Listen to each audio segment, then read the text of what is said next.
On the southern slope of Mount Royal, above the streets of Montreal, there stands a gray limestone mansion with a square tower rising from its center. From the top of that tower, on a clear day, a man could once watch his own ships come up the river toward the harbor. The house was called Ravenscrag. It was built by the richest man in Canada, and for a time it was the largest private residence in the country. 34 principal rooms. A ballroom that could hold several hundred guests. A conservatory. Stables cut into the terrace below. Gardens that fell away down the mountain toward the water where the family fortune was moored. Today, the same building carries a different name. It is called the Allan Memorial Institute, and it is a psychiatric hospital. Between the late 1940s and the middle of the 1960s, inside those rooms, patients who had come for help with ordinary human suffering were put to sleep for weeks at a time. Some were kept unconscious for as long as 65 consecutive days. While they slept, small speakers placed beneath their pillows played recorded sentences on a loop, the same sentence in the same voice over and over. One patient was recorded as having heard a single message repeated more than 500,000 times. Others were given electricity, not the standard treatment of the era, but a modified method delivered at many times the ordinary dose, several times a day, for weeks on end. The stated purpose was not to relieve the illness. The stated purpose was to erase the person. The doctor who designed the method called it Depatterning, and he wrote openly that the goal was to break down a patient's existing patterns of thought and behavior so completely that the mind would be returned to something like a blank state and could then be built again from nothing. A woman named Linda MacDonald walked into this building in 1963. She was 26 years old, and she had gone to a doctor about depression after the birth of her child. She left unable to read, unable to write, unable to control her own body, and without a single memory of the first 26 years of her life. She did not recognize her husband. She did not recognize her 5 children. None of this was hidden in the way we might expect. It was published in medical journals and presented at conferences. The doctor who ran it was the president of the American Psychiatric Association, the president of the Canadian Psychiatric Association, and the first president of the World Psychiatric Association. He had been called to Nuremberg to examine Rudolf Hess, and some of it was paid for by the Central Intelligence Agency. This is the story of how the grandest house in Canada became the site of the most disturbing medical episode in the country's history. It begins, as these stories often do, with a family that had everything and then lost nearly all of it. If you follow the histories buried inside Canada's oldest institutions, you are welcome to subscribe and go further with me. The story of Ravenscrag begins not with harm, but with ambition. Hugh Allan was born in the town of Saltcoats on the Ayrshire coast of Scotland in 1810. His father was a shipmaster who ran vessels between Scotland and the colonies across the Atlantic. At the age of 15, Hugh was sent to Montreal to make his way in a counting house. He arrived with a good name, a decent education, and very little else. He learned the shipping trade from the inside. He learned how cargo moved, how insurance was written, how contracts were won and lost. By his 30s, he was a partner. By his 40s, he had founded the Montreal Ocean Steamship Company, better known to the country as the Allan Line, and had secured the government contract to carry the mail between Canada and Britain. Steamships crossing on a schedule, in all weather, changed the relationship between the colony and the empire, and Hugh Allan owned them. From shipping, he moved outward into everything else. Banking, railways, textile mills, telegraph lines, coal, tobacco. By the 1870s, he held directorships in dozens of companies and controlled a fortune that had no equal in the country. He was knighted in 1871 and was by any measure the most powerful private citizen in Canada. And like every man of that era who rose from nothing, he wanted the fact carved into stone where the city could see it. Construction of Ravenscrag began in 1861 and finished 2 years later. The architects were John Hopkins and Victor Roy, and the style was Italianate. All long horizontal lines and shallow eaves and tall narrow windows, crowned by a square belvedere tower at the center of the roof. Allan named the house after Ravenscrag Castle in Scotland, a ruin on the Fife coast that had belonged to great families long before any Allan had money. The name was a statement. It said that this was not new wealth pretending to be old. This was a lineage beginning. The scale of the house is difficult to convey. Counting the service wings and the servants' quarters, contemporaries put the total number of rooms at more than 70. The ballroom ran the width of the building. The grounds covered acres of the mountain slope, laid out in terraces and gardens and glasshouses, with a private road climbing up from Pine Avenue below. The tower was not decoration. From the Belvedere, Hugh Allan could look south across the rooftops of Montreal to the port and watch his own ships come in.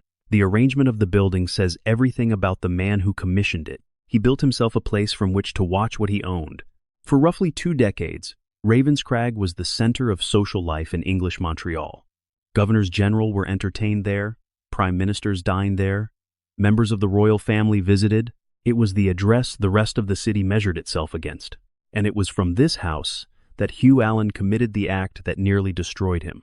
In 1872, wanting the charter to build the Transcontinental Railway, Allan quietly funneled more than $300,000 into the re-election campaign of the Prime Minister, John Alexander MacDonald. The following year, the telegrams were printed in the newspapers. The government fell. The charter was cancelled. It was the first great corruption scandal in the country's history, and Hugh Allan was at the center of it. He kept his fortune. He kept his shipping line. He never got his railway.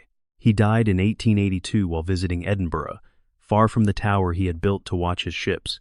He was 72 years old. The house passed to his son, Hugh Montague Allan, who took over the shipping line, was knighted in his own right, and kept Ravenscrag as the family seat.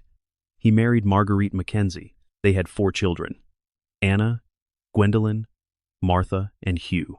And here the story turns. On the 1st of May, 1915, Lady Allan boarded a passenger liner in New York with her 2 younger daughters and 2 maids, sailing for England. The daughters were 15 and 16 years old. The ship was the Lusitania. 6 days later, off the southern coast of Ireland, a torpedo from a German submarine struck the vessel below the waterline. She went down in 18 minutes. Nearly 1,200 people died. Lady Allan was pulled from the water badly injured.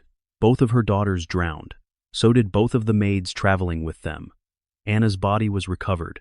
Gwendolen's was never found. 2 years later, in 1917, the Allans' only son, Hugh, died on active service. He was in his early 20s. Of 4 children, 1 remained.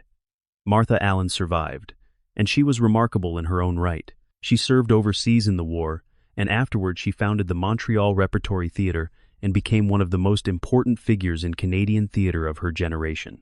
She died in 1942, still a young woman, of illness.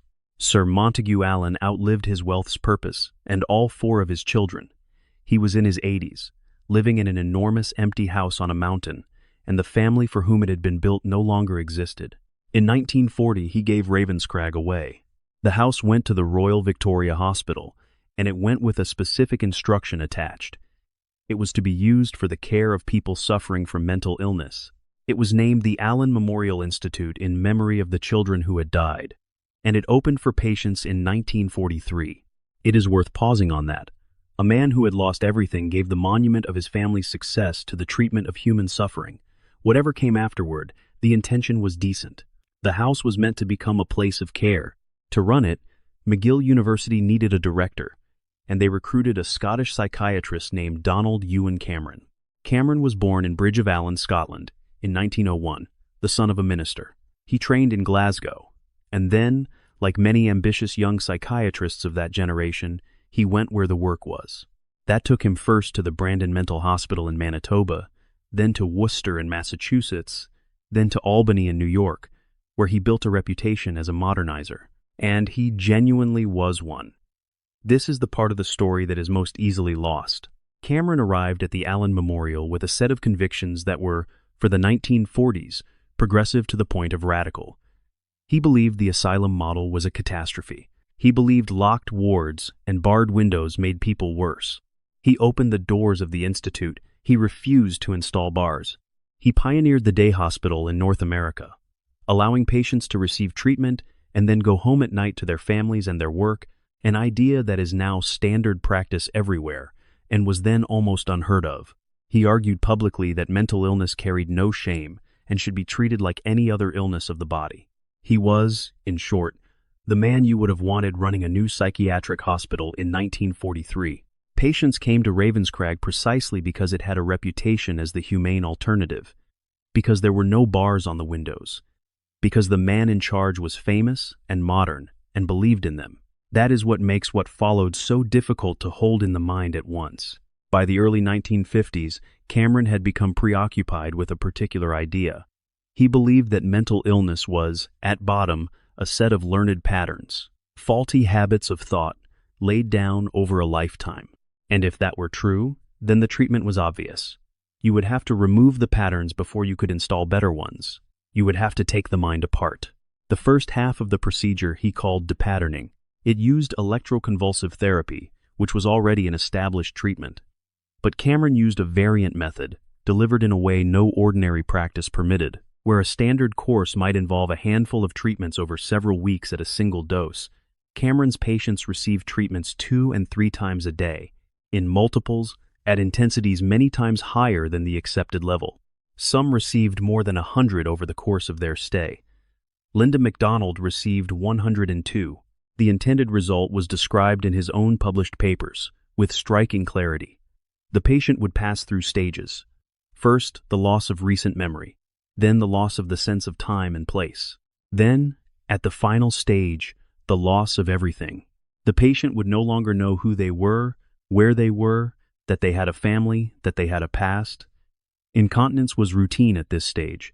Speech was often lost. Patients had to be fed. Cameron regarded this condition not as damage, but as the successful completion of the first phase. The second half was what he called psychic driving. Once a patient had been reduced to that blank state, a recorded message was played to them continuously, sometimes through headphones, sometimes through speakers built into pillows or helmets. The messages were short and repetitive, often composed from the patient's own statements in earlier interviews, and often in the patient's own recorded voice. Negative messages first, to break down what remained, then positive ones to build the new self. The repetition counts recorded in the case notes are difficult to absorb. Messages were played for as much as 16 hours a day, for weeks at a time. Totals in the hundreds of thousands of repetitions were routine. In at least one documented case, the figure exceeded 500,000. To keep patients still for this, Cameron used prolonged sleep. Patients were kept in drug-induced unconsciousness for weeks. The sleep room, as it was known within the building, held them in barbiturate comas, roused only for feeding, toileting, and further treatment. The longest documented period is 65 days. Alongside this, he used other agents, insulin comas, lysergic acid diethylamide, given without meaningful consent, and often without the patient being told what it was. Curare, a paralytic, to prevent movement. Sensory isolation. The patients who received all of this were not, for the most part, people with severe or intractable illness. This is perhaps the single hardest fact in the entire history. They came to Ravenscrag with anxiety, with depression after childbirth, with marital difficulty, with pain that had no clear cause. They came because it was the best hospital in the country, and the doctor was the most famous psychiatrist in the world. Val Orlikow went in for depression after the birth of her child. She was given the drug repeatedly and was not told what she was being given. Robert Logie was 18 years old, an apprentice, admitted for pain in his leg. Gail Kastner was a 19-year-old student. Jean-Charles Paget was admitted as a young man, and afterward wrote a book about what he had seen inside Quebec's psychiatric system. It was published in 1961, and it caused a public reckoning in the province. The title translates as The Mad Cry for Help. Linda MacDonald was 26. In 1957, Cameron's work attracted a new source of funding. An organization calling itself the Society for the Investigation of Human Ecology began making grants to the Institute. The society presented itself as an independent scientific foundation. It was a conduit for the Central Intelligence Agency, and the grants to Cameron were cataloged internally as Subproject 68 of a program called MK Ultra, the agency's long-running effort to find methods of interrogation and behavioral control. The total sum was around $60,000. Paid over roughly 4 years. There is a version of this story in which that is the whole of it, in which an American intelligence agency corrupted a Canadian hospital. That version is incomplete, and it lets a great deal off the hook. Cameron had been developing depatterning and psychic driving for years before the agency arrived. The agency did not invent the method, it found it, already running, and paid to see more of it. And the larger funder throughout was not American at all. The government of Canada, through its own health department, supported Cameron's research across this period at a level that substantially exceeded the intelligence money. Canadian federal funding for the work has been documented at several $100,000. The experiments at Ravenscrag were not something done to Canada. They were, in large part, something Canada paid for. Cameron left the Allan Memorial in 1964. There was no scandal at the time, no dismissal, no inquiry. He simply moved on to a position in Albany. 3 years later, in 1967, he died of a heart attack while climbing a mountain in New York State. He was 65, and he died with his reputation entirely intact. An eminent man in his field, publicly honored to the end. The reckoning came only afterward, and it came slowly. In 1973, as investigations into intelligence activities began to gather, the director of the agency ordered the MKUltra records destroyed. Most of them were. What survived did so by accident, in a financial records building that had been overlooked. Those surviving files surfaced in 1977, and with them came the paperwork for Subproject 68. Canadians learned what had happened in a hospital on Mount Royal by reading American Senate testimony. For the former patients, the discovery answered a question many had carried for 15 years or more, which was why they could not remember their own lives. Val Orlikow's husband, David Orlikow, was by then a member of Parliament, and it was largely through that access that the case moved at all. In 1980, 9 former patients filed suit against the Central Intelligence Agency in the courts of the United States. The case took 8 years. In 1988, the agency settled out of court for $750,000 in total, divided among the 9 plaintiffs. It admitted no liability. Divided out, it came to roughly $67,000 each for the loss of a mind. The Canadian government's response came 4 years after that. In 1992, Ottawa offered payments of $100,000 to former patients, framed not as compensation but as an act of grace, carrying no admission of responsibility. 77 people received it. Hundreds of others applied and were refused. The stated reason for many of those refusals is the detail in this history that is hardest to read. They were turned down on the grounds that they had not been depatterned completely enough. The government had adopted, as its threshold for compensation, the very scale by which Cameron had measured the success of the procedure. To be paid, you had to prove that enough of you had been destroyed. Linda MacDonald was among those who fought for years. Her medical file recorded that she had been given 102 electroconvulsive treatments and 86 days of drug-induced sleep. She had to relearn how to read, how to write, how to cook, how to be a mother to children she could not remember having. She eventually received a settlement. The litigation has never entirely ended. Claims were still being brought and quietly settled decades later, some by the children of patients who had died, without ever recovering what was taken.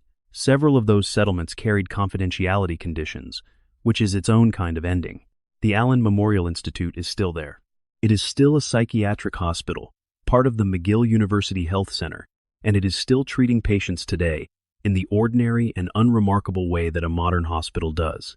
People walk up the drive from Pine Avenue for appointments. Staff eat lunch on the terrace where the Allan family once took their guests. The tower still looks south over the city, though the harbor it was built to watch has long since changed beyond recognition, and no Allan ship has come up the river in a very long time. There is no plaque on the building for what happened inside it.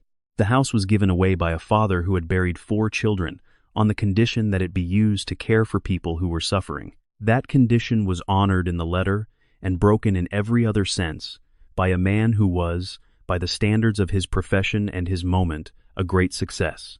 He was not working in secret. He published. He presented. He was elected by his peers to lead them 3 times over. What the record shows is this: that the treatment ran for roughly 16 years in a building on a mountain in Montreal, that the number of patients subjected to depatterning has never been established with certainty, and the most careful estimates run into the hundreds, that 9 of them sued a foreign government and won something, that 77 received a payment from their own, that an unknown number applied and were told they had not lost enough, that most never applied at all because they never learned what had been done to them or because they could not remember enough to say. Their names are not on the building. The name on the building belongs to two girls who drowned in the Irish Sea in 1915, and to the family that gave the house away because there was no one left to live in it. Both sets of the missing are part of the same address now. The stone does not distinguish between them.